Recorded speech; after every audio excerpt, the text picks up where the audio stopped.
What's going? Another episode, long awaited, of History in a Drink. I'm Sean. And I'm Frank. And tonight we're doing a little bit of a teaser. As you can see, this is not our normal backdrop at the Wrecking Bar. So the Wrecking Bar, it's been, about a year now that we've been kind of out of the mix. Unfortunately, everybody, COVID, everything going on, it's a little bit crazy. The Wrecking Bar is no more, so we are actually looking for some new digs for our episode here, and we have found them. Exactly, at Sarasota's historic Baha'i Hut. And we are super excited to be here. Yeah. So this season is going to be a little bit different because we are going to kind of focus more a little bit on the storytelling with the history, and all our episodes are going to be woven into kind of the tiki culture and tiki history of the Baha'i Hut and that whole movement that we see going on. Absolutely. For those of you who aren't Sarasota natives who are just tying in, or Sarasota residents, the Baha'i Hut is really a Sarasota monument located on our North Trail right by the airport in the Ringling Museum. It's been here since the 1950s. An amazing place. We'll get one of our episodes will get a lot into the history of this specific hut, but let's talk today about what tiki is and what's going on with it. So, as I was doing my research for this, it's kind of funny to look at it. How many of you have ever heard of Ernest Raymond Beaumont Gant? Ernest Raymond, I have not even heard of him ever at all. Exactly, okay. But you've heard of Don Beach. Yes. They're one in the same. Okay. And Don Beach is the guy who started Don's Beachcomber, and that is kind of the prototype and the beginning of tiki culture here in the United States. So Don's Beachcomber was a bar. Yeah, and that was back in Los Angeles in the 1930s. 1930s. Okay, so when he started. So how did he come about that? Well, and this was the interesting part. There's not a ton about when he was young. Okay. But he told the story of when he was young, that he grew up in Jamaica, traveled the Caribbean, and then when he got into his late teens and early 20s, traveled throughout Polynesia and the Pacific and Southeast even Asia and all. Yeah, Japan and all of that stuff. And on his journeys, he pulled out or brought back with him tons and tons of like tchotchkes and stuff memorabilia like and things like that. Exactly. Okay.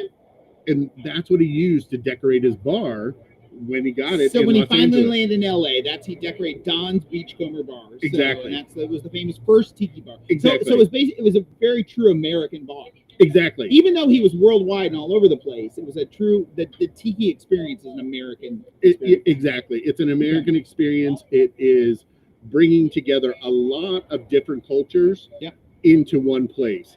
And we'll talk about this in other episodes, but like the tiki has different ideas in different cultures throughout the South Pacific. They look a little different and stuff like that. And now when I think tiki, I think like the carved statue. Exactly. So that's it. Okay. That's exactly what it is. So, and that's their symbolism of a god, of some kind of theologic. Exactly. Existence. So it's a religious experience for them and all of that. So, but when he brought it back here, it was all about drinking and having fun. And commercialization. Probably. Exactly. Okay. Exactly. Right, yeah. So Don the Beachcomber is one of two men that really start this. So the other guy is a name by Victor Bergeron, but he really goes by the nickname Trader Vic. Trader Vic, okay, exactly. With the other famous tiki bar that you hear around the world. Exactly. So, okay. Now, in reading about him, it's quite funny. He had a bar up in Oakland called Hinky Dinks.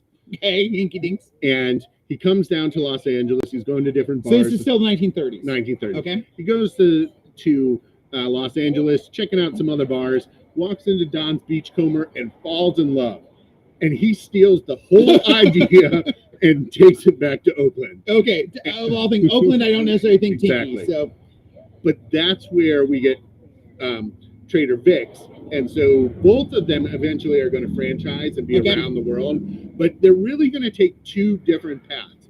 Because Don the Beachcomber, in his travels, really did create the idea of what a tiki drink is. Okay. So now, Don the Beachcomber, though, him as Don the Beachcomber, though, I mean, he sounds almost like an Indiana Jones, this mythical kind of figure. I would say more of a beach bum. Or more of a beach bum, okay? Yeah. Was he really that?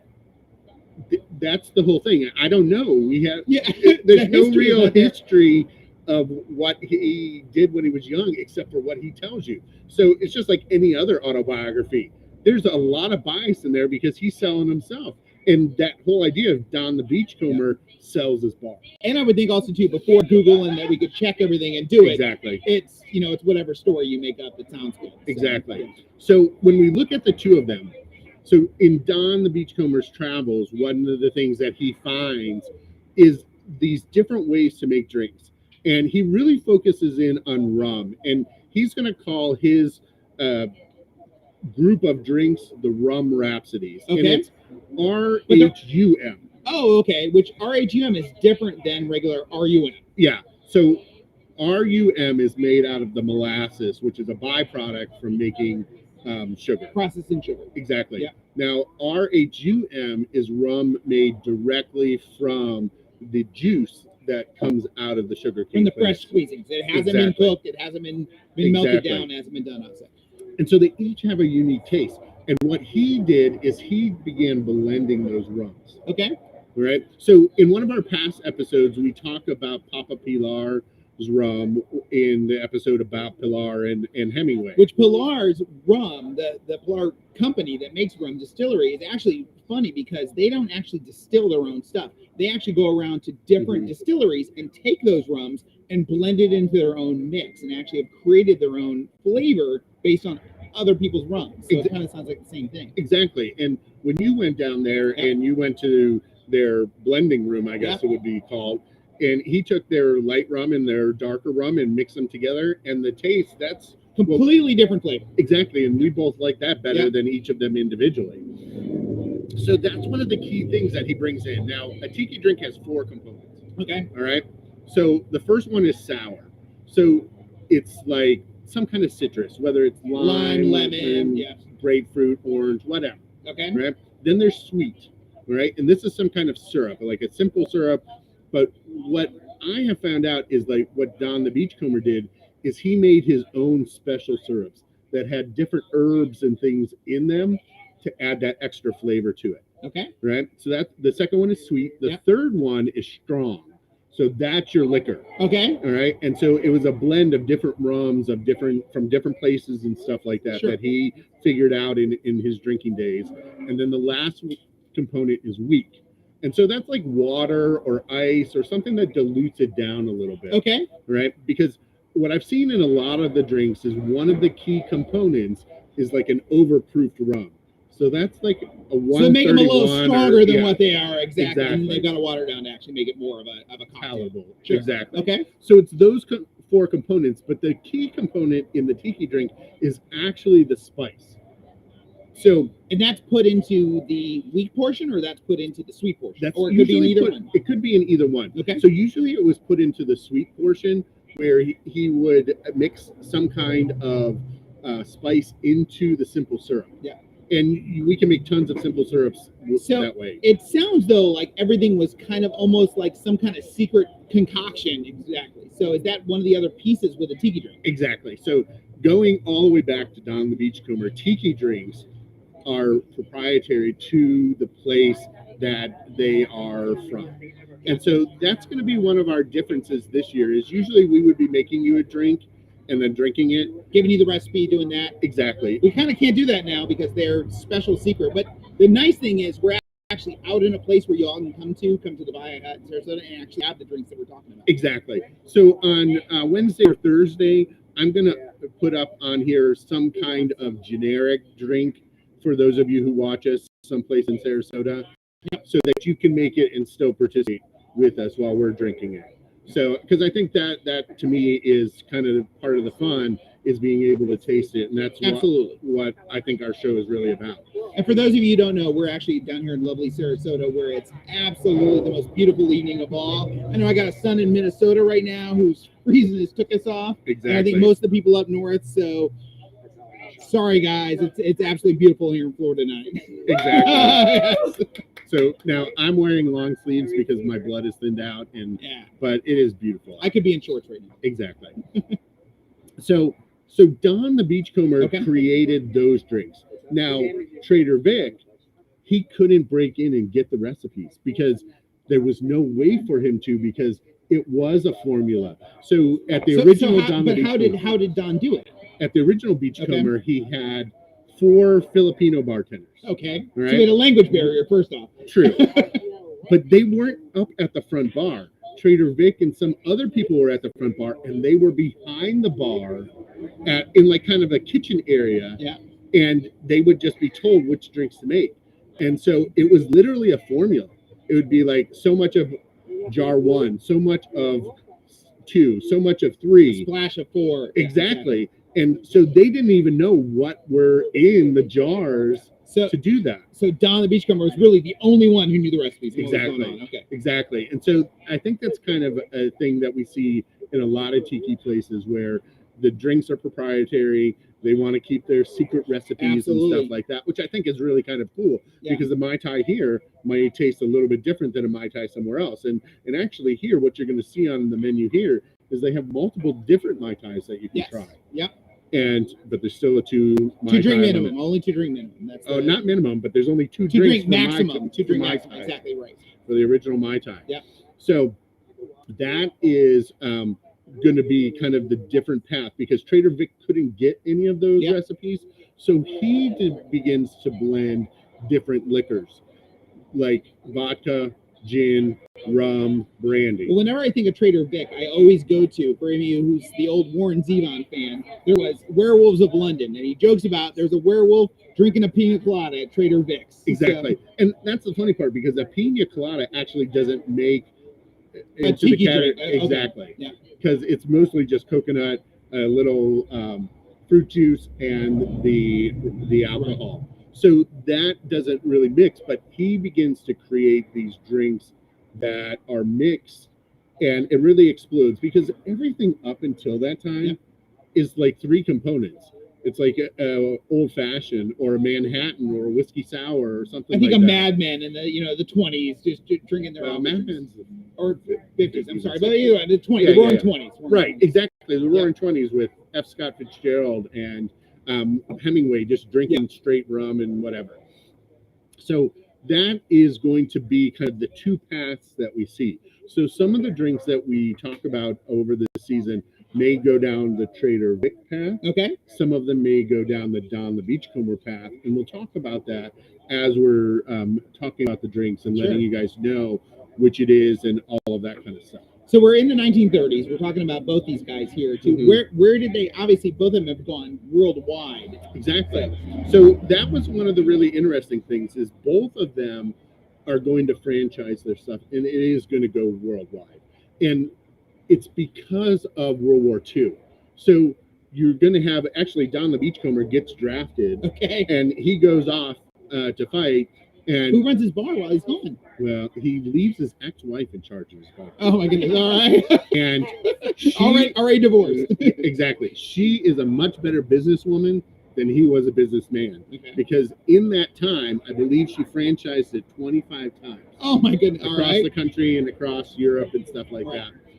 When he comes back, the contract that he kind of signed with her or whatever deal they made, he's not allowed to open any more bars in the United States. So he just has the one that he has. She's got the other 24. Exactly. Okay. And so he's eventually going to move to Hawaii to start a new bar. And get away from her. Exactly.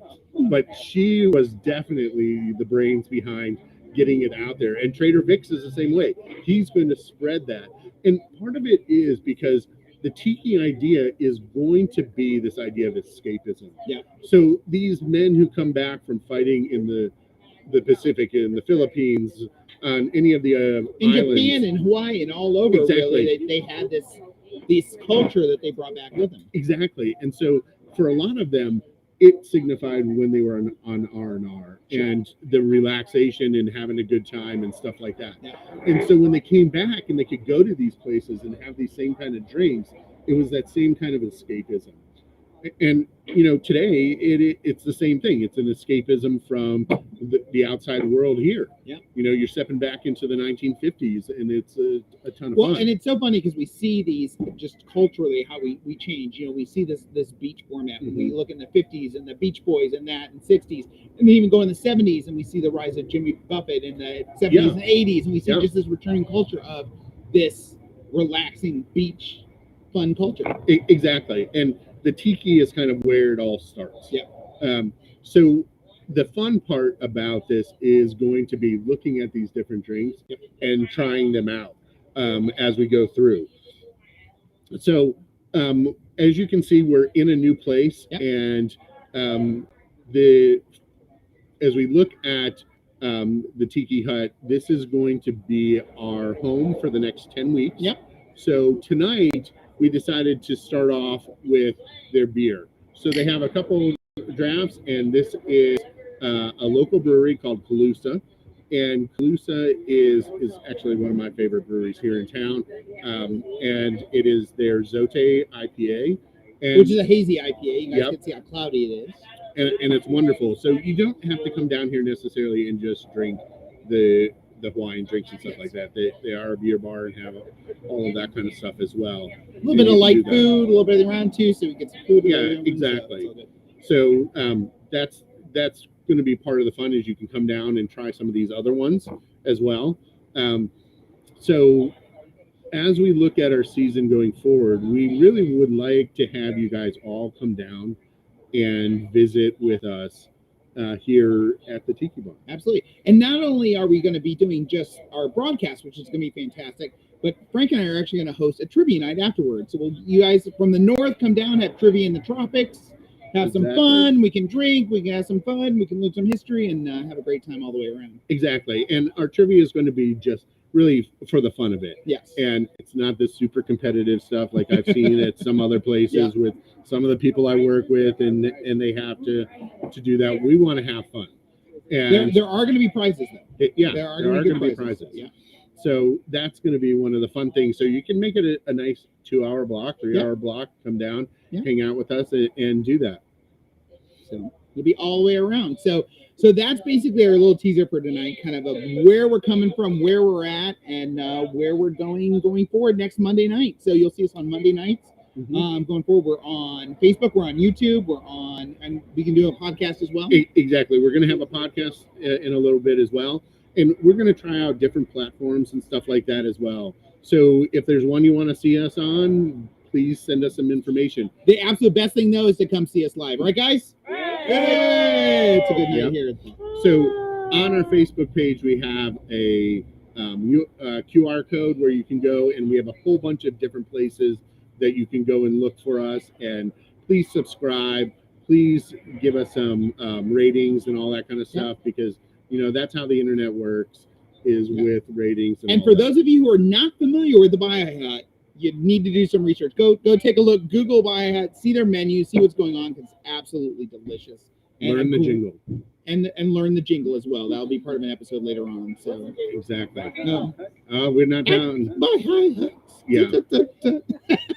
And that's why we're going to have it real. We'll have it real, not me singing it. Sounds good.